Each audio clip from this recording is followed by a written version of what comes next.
এক খেজুরের দান, অশেষ প্রতিদান। এটা কোনো সাধারণ ঘটনা নয়, বরং ভালোবাসা, একাগ্রতা এবং পরকালের চিন্তার এক হৃদয় ছুঁয়ে যাওয়া গল্প। চলুন শুনি সাহাবী আবু দাহদাহ রাদিয়াল্লাহু আনহু এর অবিস্মরণীয় ত্যাগের কাহিনী দিয়ে।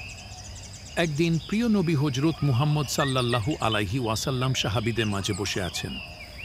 তিনি কোরআনের একটি আয়াত তিলাওয়াত করলেন, যেখানে বলা হয়েছে, কে আছো এমন যে আল্লাহর পথে উত্তম ঋণ দিবে আর আল্লাহ তাকে বহুগুণে ফিরিয়ে দিবেন। এই আয়াত শুনে সাহাবীগণ নড়েচড়ে বসলেন।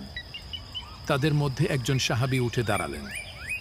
তিনি ছিলেন আবু দাহদাহ রাদিয়াল্লাহু আনহু। তিনি প্রশ্ন করলেন, হে আল্লাহর রাসূল, আল্লাহ কি আমাদের থেকে ঋণ চান? আমরা কি তাকে কিছু ধার দিতে পারি? রাসূলুল্লাহ সাল্লাল্লাহু আলাইহি ওয়াসাল্লাম বললেন, হ্যাঁ আবু দাহদাহ, আল্লাহ তাআলা আমাদের পরীক্ষা করেন আমরা কতটুকু তার রাস্তায় দিতে পারি কি। এই কথা শুনে আবু দাহদাহ কিছুক্ষণ চিন্তা করলেন। তারপর বললেন, হে আল্লাহর রাসূল, আমার একটি খেজুর বাগান আছে, মদিনার অন্যতম সেরা বাগান।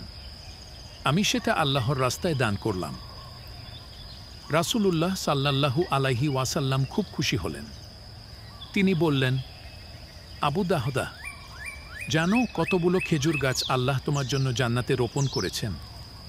আল্লাহ তোমার জন্য জান্নাতে অসংখ্য খেজুর বাগান বানিয়েছেন। আবু দাহদাহ বাড়ি গেলেন।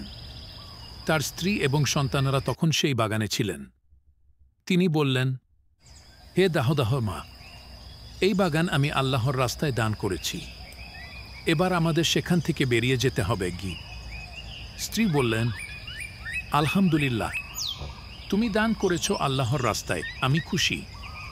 চলো আমরা এই বাগান ছেড়ে দিই, কারণ জান্নাতে আরও উত্তম বাগান অপেক্ষা করছে আমাদের জন্য।